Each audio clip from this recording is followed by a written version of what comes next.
Philly faithful booed the Sixers on a few occasions in the final seconds of their 9-point loss to the Nets.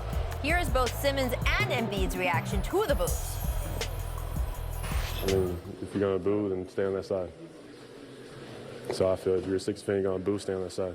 He can be unknown, just like, every missed shot, and then you get booed, and then so you get the next one, he kind of feels like, well, should I shoot it? There's just so much wrong with the 76ers fan base in general, and it hurts me knowing how every single team in the NBA and their fans think that we are the worst fan base. But by what you just saw on screen, I can't even blame them. Look on screen. This is disgusting. I'm a 76ers fan, and I'm proud to admit it. However, this is not what we stand by. How could you ever say this about anybody? Do you understand how hard it is to lose a family member? Especially your own mother? Judging by this comment, I'm guessing the person who commented it does not. I personally have not lost my mother, but I could never imagine losing her. This comment on Kat's mom broke my heart.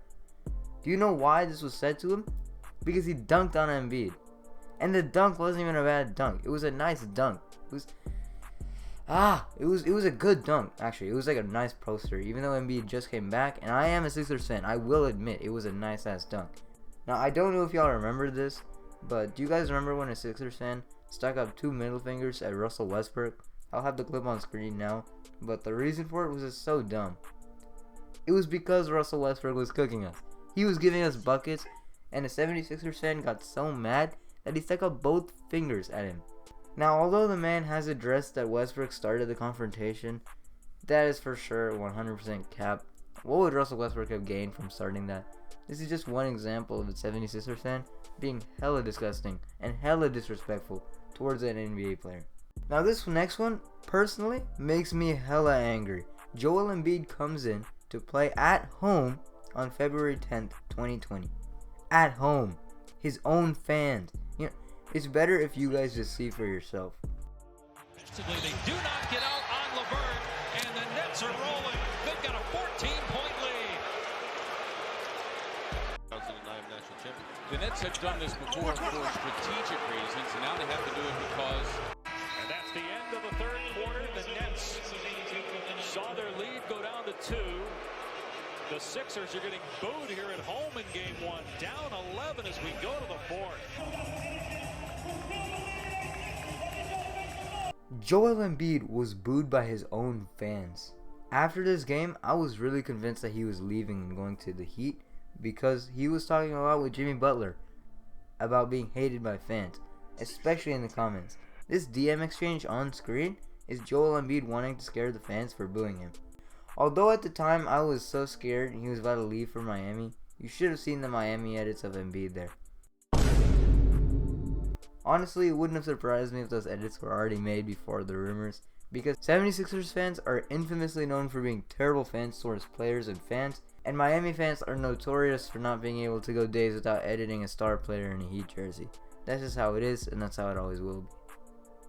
Now let me return back to Kat. What was said about his mom was extremely disrespectful. Another thing I noticed was all throughout the game, Joel Embiid seemed like he wanted to prove something to the world and to the NBA media. Almost like he wanted them to know that he quote-unquote owned Kat, end quote, which I find really dumb. I think that it was so useless for Embiid to do this, especially after just returning off the injury reserve, or for short IR. Towns moving on Embiid. Joel. For example, you could have seen on screen just now, Joel Embiid did unnecessary fouls on Kat for nothing. And by nothing, I mean literally nothing, because Kat ended up making the free throws. Now, although the dancing in the N1 is part of his character, the fouls didn't mean anything. Like, it did nothing to the game. And because, as I said before, Karl-Anthony Towns made the free throws anyways.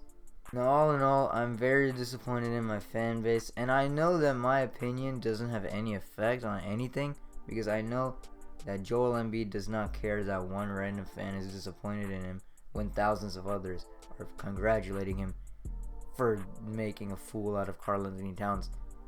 But I find it hella disrespectful and disturbing. I know I don't speak for the fans as a whole, but I do speak for myself. And I am disappointed in our fan base, and I personally am not like this. I know countless of other 76ers fans who are also not like this.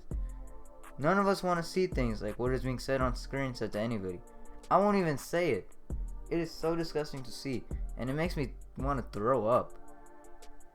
That's so disgusting. It should never be said to anybody. No matter who it is. I don't care if I'm called a snowflake. Saying that to anybody is just horrible. Anyways, that's it for this video. If you guys enjoy my content, hit that like button and subscribe button. Thanks for watching. If you enjoy basketball, I'm your guy. Maybe not your favorite guy for this video, but I am your guy. This was a little rant on my anger towards the 76ers fan base. And honestly, I don't understand why 76ers fans are so bad. But then at the same time, why do 90% of us complain, including me, about being such horrible fans when you guys live up to the... Whatever. Basically, I hope you enjoyed. That's it for this video. 6 out.